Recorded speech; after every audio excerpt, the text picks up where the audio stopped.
प्यारे बच्चों, आज हम अपनी इंग्लिश की टेक्स्ट बुक विस्टार्स का फर्स्ट चैप्टर पढ़ेंगे, द थर्ड लेवल। इसके ऑथर है जैक फिनी। बच्चों, इस चैप्टर को पढ़ने से पहले हम कुछ बातें इस चैप्टर के बारे में जान लेते हैं। सबसे पहली बात, इमेजिनेशन, कल्पना। क्या आपने कभी इमेजिनेशन की है? क्या आप कभी किसी चीज़ की कल्पना की है? हर व्यक्ति करता है। हर व्यक्ति अपने जीवन में किसी न किसी तरह, किसी न किसी समय में कोई ना कोई कल्पना जरूर करता है। कल्पना एक माध्यम है जो हमें अपनी वास्तविकता से कुछ समय के लिए दूर ले जाती है। तो बच्चे तो ज़्यादातर कल्पनाओं में गुम रहते हैं। कई बार तो टीचर पूरा चैप्टर क्लास में पढ़ा देता है और कुछ बच्चों को पता भी नहीं होता कि टीचर ने आज पढ़ाया क्या है, क्योंकि वो कहीं अपनी कल्पनाओं में गुम रहते हैं। बच्चों, क्या आपने सोचा है कि कोई कल्पना ऐसी भी हो सकती है जिस पर आपको विश्वास ही ना हो, या कोई आपको अपनी बातों में ऐसे उलझा ले कि आपको उसकी बातों पर विश्वास हो जाए, और वो बातें जो बिल्कुल जिनमें कोई सच्चाई ना हो, जो कोरी कल्पना हो। तो इस चैप्टर के अंदर जो प्रोटैगनिस्ट है चार्ली, वो कल्पना करता है कि वो थर्ड लेवल पर पहुंच गया है। अब ये थर्ड लेवल क्या है? बच्चों, आपने कभी ट्रेन में सफ़र किया होगा। कुछ बच्चों ने मेट्रो ट्रेन्स में भी सफ़र किया होगा। मेट्रो ट्रेन में क्या होता है, मेट्रो ट्रेन्स कैसे चलती हैं, उनका पुल बने होते हैं और पुल के ऊपर चलती हैं अबव ग्राउंड। ऐसे ही कुछ मेट्रो ट्रेन्स अंडरग्राउंड भी चलती हैं, और कुछ स्टेशंस ऐसे होते हैं जिसमें ट्रेन अबव ग्राउंड भी चल रही होती है, पुल के ऊपर, और अंडरग्राउंड भी चल रही होती है। तो इसका मतलब उस स्टेशन में 2 लेवल्स हैं जिस पर ट्रेन चल रही है। तो यहाँ चार्ली जिस स्टेशन की बात कर रहा है, उस स्टेशन में भी 2 ही लेवल हैं, लेकिन वो कहता है कि इस स्टेशन में तीसरा लेवल भी है, और वो तीसरे लेवल पर पहुंच जाता है। और उसे तीसरा लेवल जो मिलता है वो कौन से समय का मिलता है? 1894 का। अब बच्चों, वो 1894 में क्यों पहुंच जाता है? अब इसके पीछे भी कोई ना कोई कारण होगा, यानी कि जो हम कल्पना करते हैं उसके पीछे कोई ना कोई कारण ज़रूर होता है। अब वो कहता है कि उसने अपने एक साइकाइट्रिस्ट फ्रेंड से इस बारे में बात की, जिसने ये बताया कि वो इसलिए कल्पना कर रहा है क्योंकि आधुनिक संसार असुरक्षा, डर की भावनाओं से घिरा हुआ है, और हम इससे बचने का माध्यम ढूंढते हैं, और कल्पना करना सबसे अच्छा माध्यम है। कल्पनाओं में हम अपनी वास्तविकता से दूर चले जाते हैं। तो चार्ली इस थर्ड लेवल पर पहुंचकर क्या देखता है, वो क्यों वहाँ जाना चाहता है, और क्या वाकई ही में कोई थर्ड लेवल है?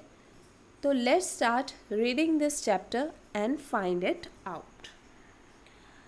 The presidents of the New York Central and the New York, New Haven and Hartford railroads will swear on a stack of timetables that there are only two. The New York Central और New York, New Haven और Hartford railroads में सभी अपने अपने time table की कसम खाकर कह सकते हैं कि केवल 2 ही लेवल हैं। बट आई से देर आर 3, लेकिन मैं कहता हूँ कि 3 लेवल हैं, because I have been on the third level of the Grand Central Station, क्योंकि मैं ग्रैंड सेंट्रल स्टेशन के तीसरे लेवल पर जा चुका हूँ। Yes, I have taken the obvious step. हाँ, मैंने बिल्कुल ऑब्वियस कदम उठाया। कैसा कदम? कि किसी मनोचिकित्सक को दिखाने का। I talked to a psychiatrist friend of mine, मैंने अपने एक मनोचिकित्सक फ्रेंड से बात की इस बारे में। I told him about the third level at Grand Central Station, मैंने उससे कहा कि ग्रैंड सेंट्रल स्टेशन पर तीसरा लेवल भी है।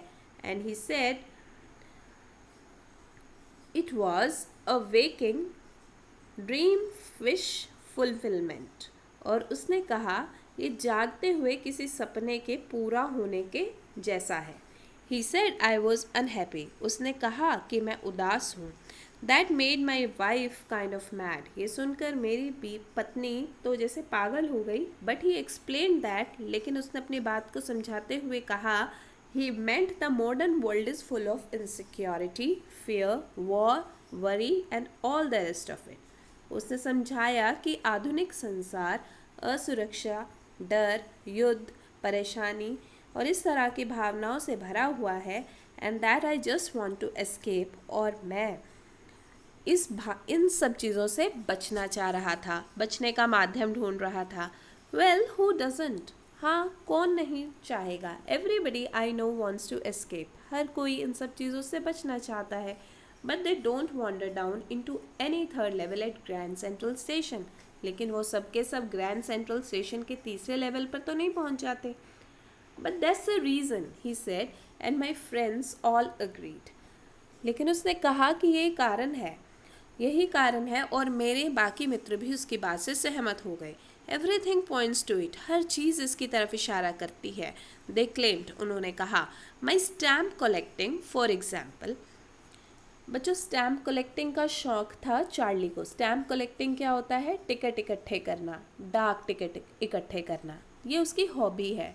ऐसी किसी की हॉबी गार्डनिंग हो सकती है, किसी की डांसिंग हो सकती है, किसी की कुकिंग होती है, किसी की पेंटिंग होती है। तो हॉबी क्या होती है? जिसको करने में हमें बड़ा मज़ा आता है। हम आसपास की सब चीज़ों को भुलाकर उसमें कितना भी समय लगा लें, हमें बहुत खुशी मिलती है। तो ऐसे ही चार्ली को स्टैम्प्स इकट्ठा करने का शौक़ था। तो उसके फ्रेंड्स कहते हैं कि ये स्टैम्प इकट्ठा करना ये भी तो एक तरह का उदाहरण है वास्तविकता से बचने का। वेल मे बी, हो सकता है, but my grandfathers didn't need any refuge from reality, लेकिन मेरे दादाजी को तो वास्तविकता से बचने की कोई ज़रूरत नहीं थी। Things were pretty nice and peaceful in his day, उनके समय में तो चीज़ें बहुत अच्छी थी, शांति प्रिय थी। फ्रॉम ऑल आई हेयर, जितना मैंने सुना है, and he started my collection, और मेरी कलेक्शन की शुरुआत तो उन्होंने ही की थी। यानी चार्ली के कहने का मतलब है कि मान लो कि मेरी स्टैम्प कलेक्शन इस और इशारा करती है कि मैं वास्तविकता से बचने के लिए ये करता हूँ, लेकिन मेरे दादाजी को तो वास्तविकता से बचने की कोई ज़रूरत नहीं थी, क्योंकि उनका समय तो बड़ा पीसफुल था, बड़ा अच्छा था। It's a nice collection too, blocks of 4 of practically every US issue, first day covers and so on. मेरी बहुत अच्छी कलेक्शन है, लगभग हर यूएस इशू की। मेरे पास फर्स्ट डे कवर्स भी हैं and so on. First day cover क्या होता है बच्चों? फर्स्ट डे कवर जैसे डाक टिकट कोई जारी होती है किसी दिन, अब उस दिन आपने वो टिकट खरीद ली, लेकिन ये कैसे पता चलेगा कि आपने उसी दिन टिकट खरीदी है जिस दिन ये टिकट जारी हुई है? तो उसके लिए क्या करते हैं स्टैम्प कलेक्टर्स, टिकट खरीदकर एक खाली लिफाफे के ऊपर वो टिकट चिपका देते हैं, और उस लिफाफे में कोई भी खाली कागज़ डाल देते हैं और उस पर अपना ही एड्रेस लिख देते हैं। तो इससे क्या होगा, जब वो लिफाफा डाक में जाएगा तो डाक के कर्मचारी उस टिकट पर उस दिन की मोहर लगा देंगे, स्टैम्प लगा देंगे, तो उस मोहर पर उस दिन की डेट होगी। तो इससे पता चल जाएगा कि ये टिकट उसी डेट को खरीदी है, और वो लिफाफा आपके घर वाले एड्रेस पर पहुंच जाएगा। तो इस तरह से उसे आप अपनी कलेक्शन में रख सकते हैं। President Roosevelt collected stamps too, you know, क्या आप जानते हो कि प्रेसिडेंट रूजवेल्ट भी स्टैम्प्स इकट्ठा किया करते थे। Anyway, here is what happened at Grand central. चलो मैं बताता हूँ कि ग्रैंड सेंट्रल पर क्या हुआ था। वन नाइट लास्ट समर, पिछली गर्मियों में एक रात, I worked late at office, मैं ऑफिस पर देर से काम कर रहा था, देर तक काम कर रहा था। I was in hurry to get uptown to my apartment, मुझे जल्दी थी अपने घर जाने की, अपने अपार्टमेंट में। So I decided to take the subway from Grand Central because it's faster than the bus. तो इसलिए मैंने सोचा ग्रैंड सेंट्रल से ट्रेन पकड़ने की, क्योंकि ये बस से ज़्यादा तेज़ जाती है। Now I don't know why this should have happen to me. अब मुझे नहीं पता कि मेरे साथ क्यों हुआ। I am just an ordinary guy name Charlie. मैं एक आम व्यक्ति हूँ, मेरा नाम चार्ली है। 31 ईयर्स ओल्ड, मैं 31 साल का हूँ। And I was wearing a tan gabardine suit and a straw hat with a fancy band.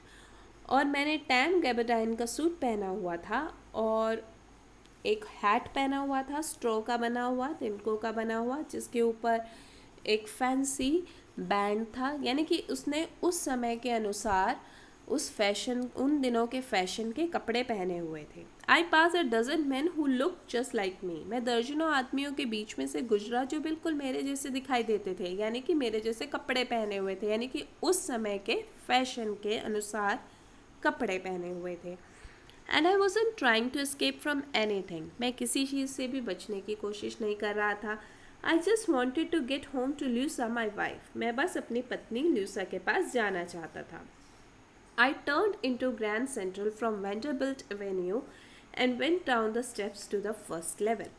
तो मैं ग्रैंड सेंट्रल में मैंने प्रवेश किया वेंडरबिल्ट एवेन्यू से और सीढ़ियाँ ली और फर्स्ट लेवल पर पहुँच गया। Where you take trains like the 20th century. यहाँ पर 20th सेंचुरी जैसी ट्रेन्स मिलती हैं। Then I walk down another flight to the second level. फिर मैं दूसरी सीढ़ियाँ लेकर दूसरे लेवल पर पहुँच गया। Where the suburban trains leave from, ducked into an arched doorway heading for the subway and got lost. जहाँ पर सबर्बन ट्रेन्स मिलती हैं, ट्रेन्स जो कि शहर के बाकी हिस्सों में जाती है, और वहाँ पर आर्च शेप का दरवाज़ा, उसमें से निकलकर मैं कहीं गुम हो गया। That's easy to do. ये आसान ही था। I've been in and out of grand central hundreds of times. मैं ग्रैंड सेंट्रल स्टेशन सैकड़ों बार आया और गया हूँ। But I'm always bumping into new doorways. लेकिन हर बार मुझे नए रास्ते मिल जाते थे। And stair and corridors. नई सीढ़ियाँ, नए corridors. Once I got into a tunnel about a mile long and came out in the lobby of the Roosevelt Hotel.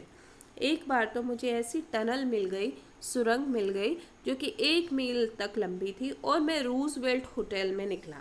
Another time I came up in an office building on 46th Street 3 blocks away. और एक बार तो मैं ऐसी building में निकला 46th street में थी, जो 3 ब्लॉक्स दूर।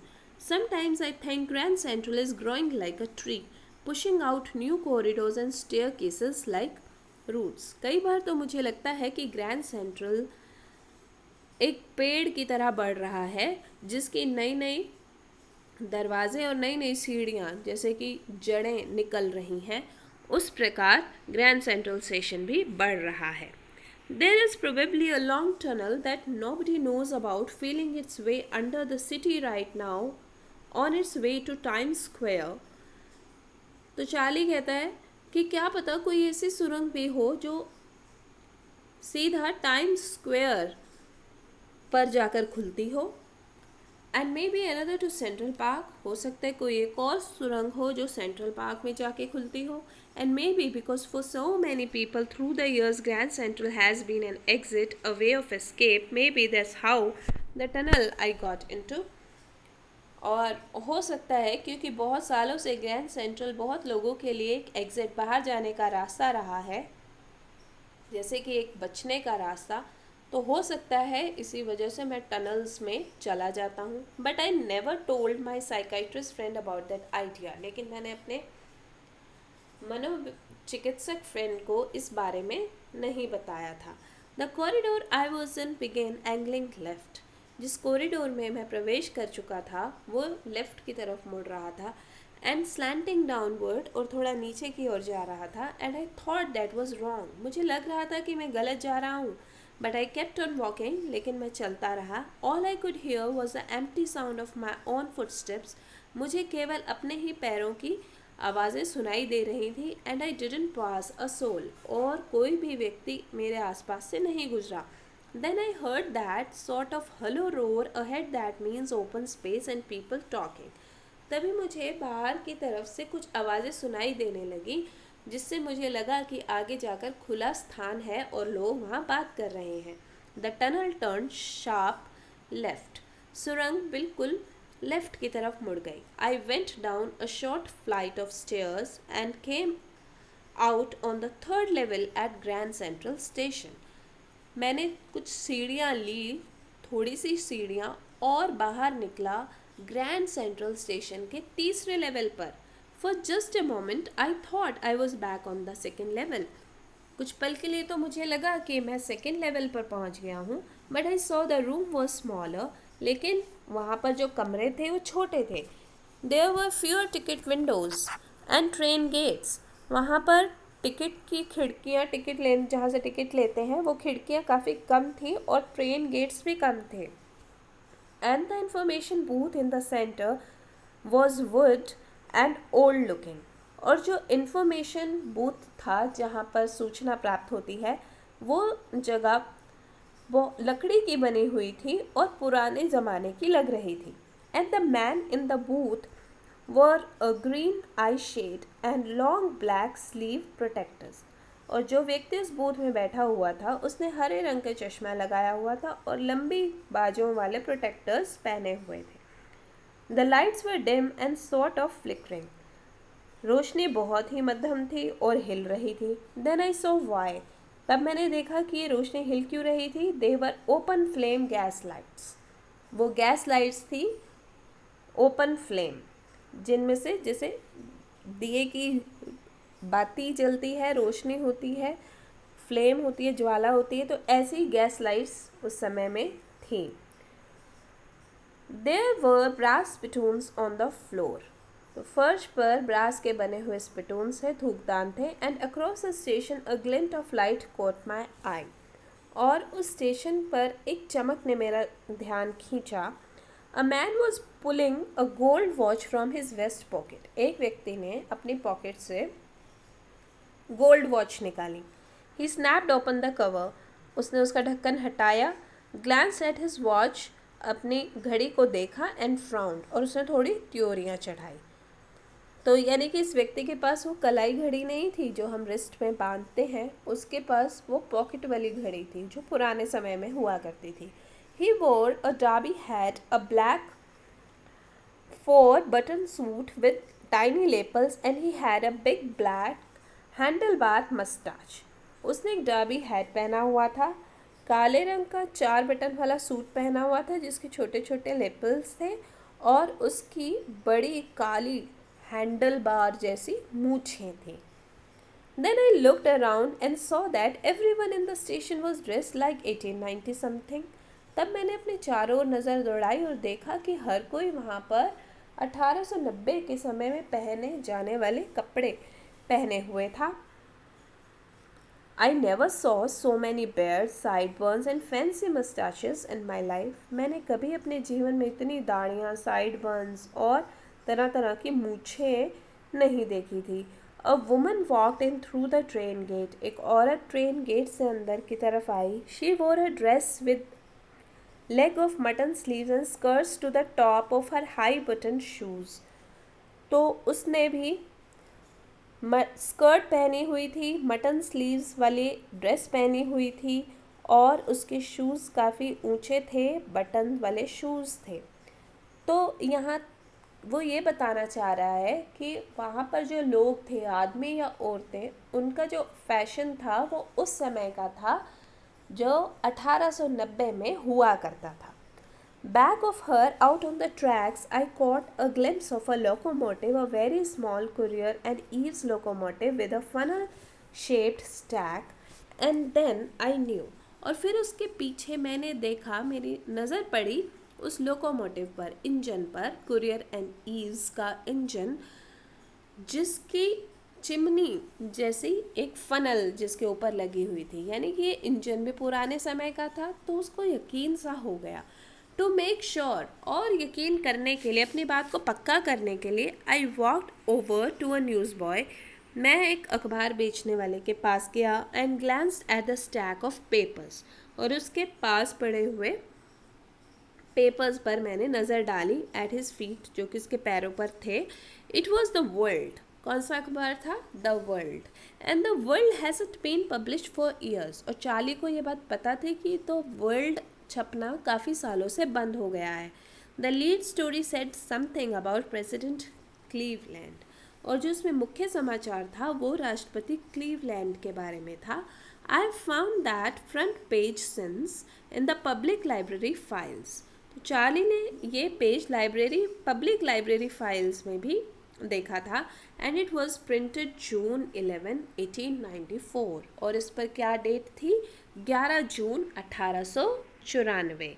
I turned toward the ticket windows, knowing that here on the third level at Grand Central I could buy tickets that would take Luisa and me anywhere in the United States we wanted to go. तो अब Charlie को यकीन हो गया कि वो 1894 के समय में है, तो वो अब टिकट खरीदना चाहता था, क्योंकि उसे पता था कि अब यहाँ से उसे यूएस में कहीं भी वो जाना चाहे अपनी पत्नी लूसा के साथ, वहाँ की उसे टिकट्स मिल सकती हैं. इन द ईयर 1894, ये 1894 का समय था. And I wanted 2 tickets to Galesburg Illinois, और मैं गेल्सबर्ग इलिनॉइस जाना चाहता था.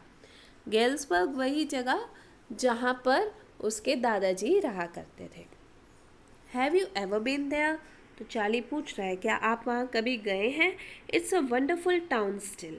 ये अभी भी एक बहुत सुंदर कस्बा है. With big old frame houses, जहाँ बड़े बड़े फ्रेम वाले घर बने हुए हैं. ह्यूज लॉन्स, इनके आगे बड़े बड़े लॉन्स हैं. And tremendous trees whose branches meet overhead and roof the streets, और इतने बड़े वृक्ष हैं और उनकी शाखाएं ऊपर ऐसे मिल जाती हैं जैसे सड़क के ऊपर छत बना रही हूँ.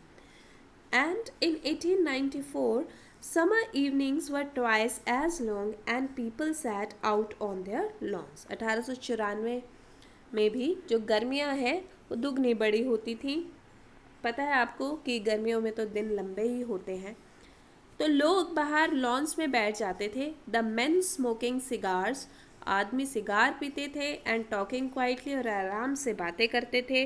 The women waving palm leaf fans, और औरतें पाम के पत्तों के बने हुए फैंस से हवा करती रहती थी. With the fire flies all around, और चारों तरफ जुगनू घूमते रहते थे. इन अ पीसफुल वर्ल्ड, इतना शांतिपूर्ण ये संसार था. To be back there with the First World War still 20 years off. अभी भी यहाँ से प्रथम विश्व युद्ध 20 साल दूर था. And world war second over 40 years in the future, और द्वितीय विश्व युद्ध भविष्य में अभी भी 40 साल दूर था. आई वॉन्टेड 2 tickets फॉर दैट. मैं 2 टिकट इसी जगह के लिए लेना चाहता था. The clerk figure the fare. जो क्लर्क है उसने पूरा किराया गिना. He glance at my fancy hatband. उसने मेरे हैड बैंड की तरफ देखा. But he figure the fare, पर वो किराया गिनता रहा. And I had enough for 2 coach tickets, और मेरे पास इतने पैसे थे कि 2 coach tickets मैं बुक करा सकता था, वन वे, एक रास्ते की. But when I counted out the money and looked up, लेकिन जब मैंने पैसे गिने और ऊपर की ओर देखा, the clerk was staring at me. वो क्लर्क मुझ पर घूर रहा था. He nodded at the bills. उसने पैसों को देखकर गर्दन हिला दी. That ain't money mister. तो क्या बोला कि मिस्टर ये पैसे नहीं हैं. He said, and if you are trying to skin me you won't get very far. और अगर तुम मुझे धोखा देना चाहते हो तो ज़्यादा दूर तक नहीं जाओगे, यानी कि ज़्यादा कामयाब नहीं होगे. And he glance at the cash drawer beside him. और उसने नज़र डाली उसके पास खुले हुए कैश ड्रॉर पर. Of course the money was old style bills. और उसके कैश ड्रॉर में कैसे पैसे पड़े हुए थे? पुराने समय के. Half again as big as a money we use nowadays. आजकल जो हम पैसे यूज़ करते हैं उससे ज़्यादा बड़े. एंड डिफरेंट लुकिंग, और अलग दिख रहे थे. I turn away and got out fast. मैं तो वहाँ से मुड़ा और जल्दी जल्दी निकला. There is nothing nice about jail even in 1894. क्योंकि जेल तो मैं नहीं जाना चाहता था. ये विचार तो 1894 में भी अच्छा नहीं है जेल जाने का. And that was that. और ये था. I left the same way I came I suppose, मैं उसी रास्ते से वापस आया जिस रास्ते से मैं गया था, मुझे ऐसा लगता है। Next day during lunch hour, अगले दिन दोपहर के समय, I drew $300 out of the bank, मैंने बैंक से $300 निकाले। नियरली ऑल वी हैड, लगभग इतने ही हमारे पास थे। And bought old style currency, और मैंने पुराने समय के पैसे उसके बदले में लिए। You can by old money at almost any coin dealers, आप पुराने पैसे, पुरानी करेंसी किसी भी कॉइन डीलर के पास खरीद सकते हैं। बट यू हैव टू पे अ प्रीमियम, लेकिन आपको कुछ एक्स्ट्रा पैसे देने पड़ते हैं। My $300 bought less than 200 in old style bills, मेरे $300 के बदले में मुझे पुरानी करेंसी के $200 से कुछ कम मिले।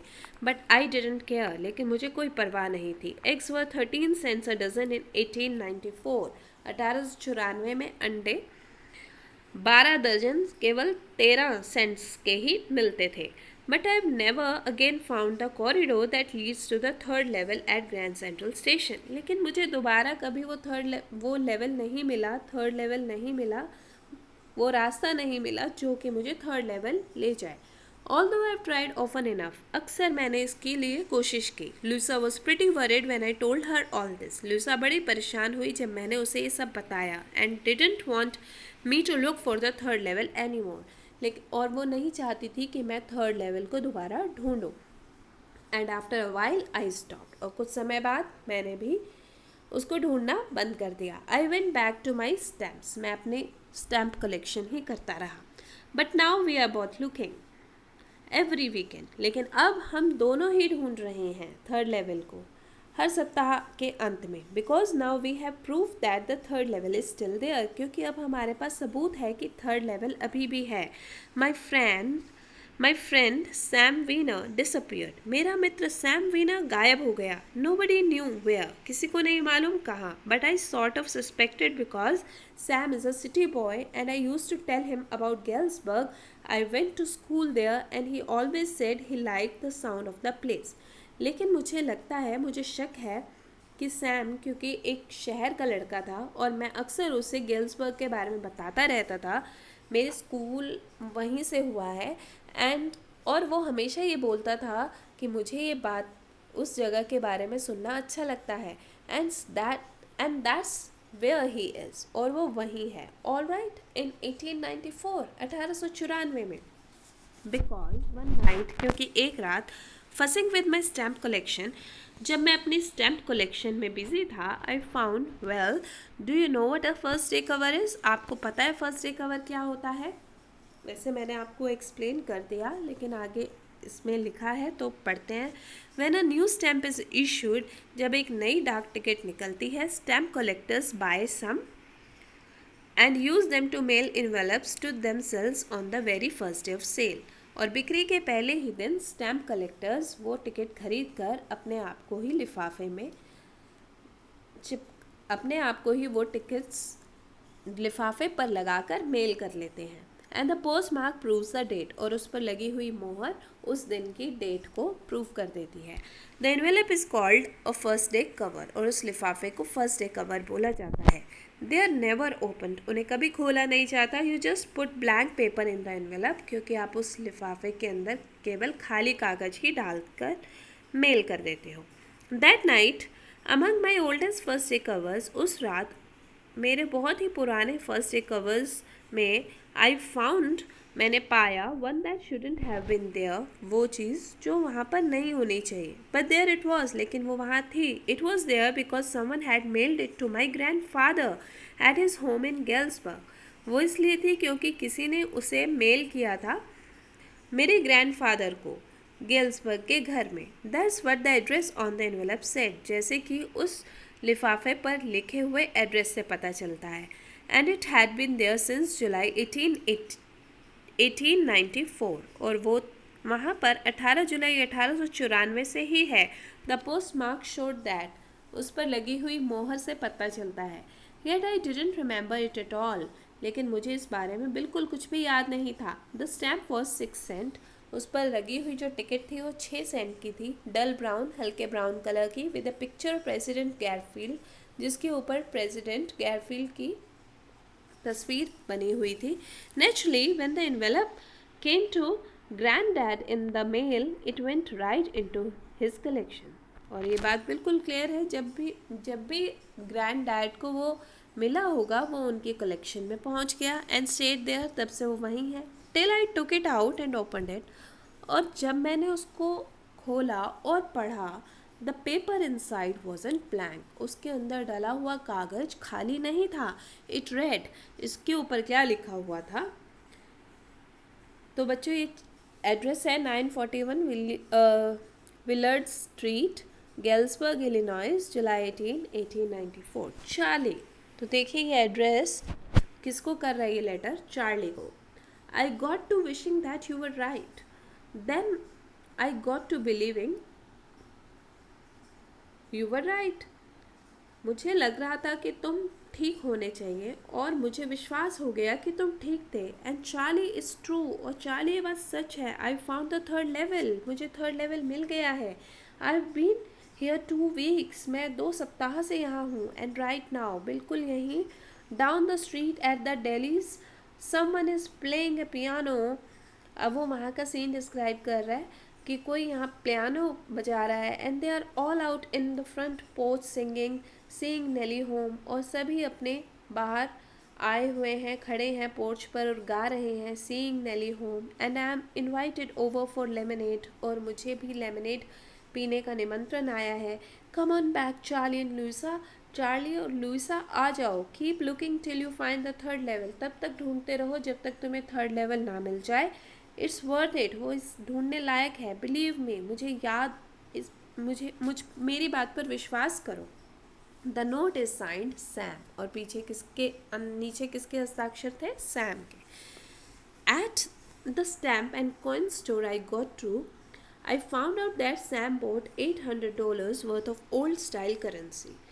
मैं कॉइन डीलर के पास गया और मैंने वहाँ पाया कि सैम ने $800 के बदले में पुरानी करेंसी ली है। That ought to set him up in a nice little hay, feed and grain business. वहाँ पर इतने पैसों से वो बड़े अच्छे से हे, फीड और ग्रेन यानी कि अनाज का, चारे का बिजनेस कर सकता था।